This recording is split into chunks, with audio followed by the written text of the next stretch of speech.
இந்த மாதிரி பண்ணும்பொழுது இப்போ அவங்களுடைய ஸ்கின்ல இருக்கிற பவுடர் அதெல்லாமே வந்திருக்கு. ஸோ அது ஃபஸ்ட்டு ஸ்டெப்பில் நல்லா ஸ்கின் கிளென்ஸ் ஆகிருக்கு. ஸோ இது வந்து தினமுமே ஃபாலோ பண்ணாலே ரொம்ப நல்லாயிருக்கும். இது தனியாக வாங்கி வச்சும் செய்யலாம். அதே மாதிரி 2வது இது ஸ்டெப் என்ன அப்படின்னு பார்த்தா ஸ்க்ரப். ஸ்க்ரப் அப்படின்றது கொஞ்சம் சொரசொரப்பானது. ஆனால் இந்த பேர்ல் ஸ்க்ரப் வந்து ரொம்ப நல்லாயிருக்கும்.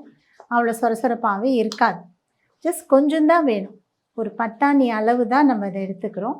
ஸோ மெயினாக வந்து இவங்களுக்கு நோஸில் சொரசொரப்பு இருக்கிறதுனால அந்த இடத்துல நான் லைட்டாக ஸ்க்ரப் பண்ணுறேன்.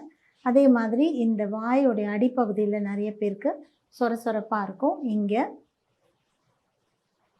வேறு ஏதாவது இடங்களில் ஸ்க்ரப் தேவையாக இருந்தால் நம்ம ஸ்க்ரப் பண்ணலாம். இப்போ இந்த நெத்தியில் சம்டைம்ஸ் சொரசொரப்பாக இருக்கும், இல்லைன்னா வந்து கொஞ்சம் கருமை இருக்கும். ஸோ இந்த மாதிரி ஏரியாஸ்க்கு இந்த ஸ்க்ரப். எல்லா ஃபுல் ஃபேஸ்லேயும் ஸ்க்ரப்பை வச்சு நம்ம தேய்க்க வேண்டாம்.